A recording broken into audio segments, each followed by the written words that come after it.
Hi, it's Carla here from Warts and All Wellbeing. Hope you're doing okay. Happy Friday. So today I'm filming from our spare room. The other day I was out gardening. I don't know if you remember that. There is the garden. Look, you can see all the work we do. Look how amazingly tidy that is. Well, I hope you're impressed because I certainly am. We are also looking at the doors here. I don't know if you can see those. Yep, the doors are off the hinges because we've been painting doors. And I say we because I have actually done a little bit of that DIY. That's the wardrobe that they're going to be going on. This is in our spare room. Oh, there's Andy's suits. Hasn't worn those for a while.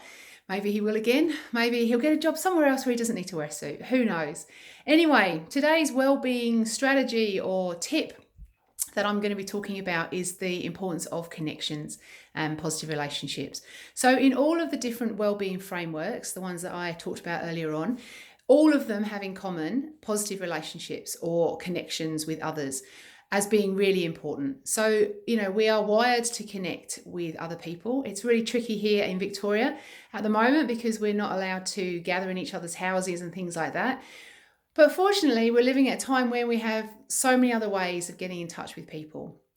Now, if you're anything like me, when I start to have a bit of a wobble and I'm not feeling that fantastic, my tendency is to withdraw. I figure that, I'm not particularly enjoying spending time with myself, so why would anybody else want to spend time with me? And so I withdraw and, just don't make the effort so much. I might scroll through Facebook occasionally, but I very rarely interact, and I certainly don't naturally want to reach out.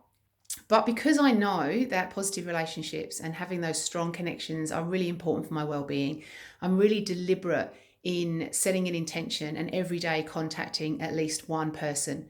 Now, sometimes, particularly if I'm feeling good and functioning well, then sometimes that might be a socially or physically distanced walk out with a friend.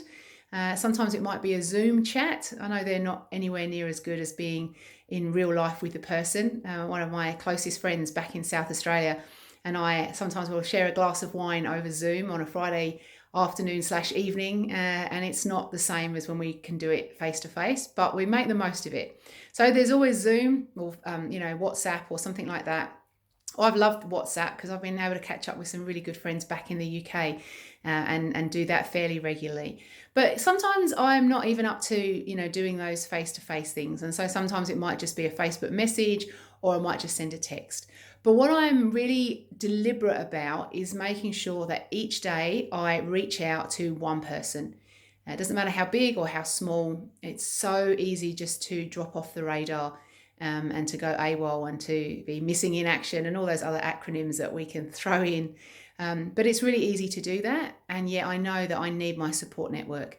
My support network have been phenomenal during this time in terms of practical help, emotional help, and just feeling the love. I was just saying to Andy earlier on, he's out on the computer and he was looking at something and I just said, I just feel like we've been kicked in the gut so many times over the last few weeks. And it's true, we have. And yet all the way through that, we've had our connections just reaching out and supporting us and loving us. And that's one of the resilience strategies that we know is to have good relationships that you can rely on and lean on. So I would really encourage you, no matter how you're feeling, just to reach out to one other person.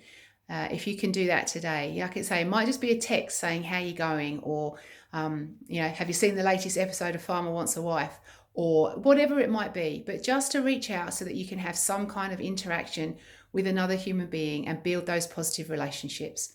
All right, people, I hope that your day is going well. Have a great weekend. What are you doing this weekend? Because let me tell you what we're doing here in Victoria. Nothing. Take care and speak again soon. Bye.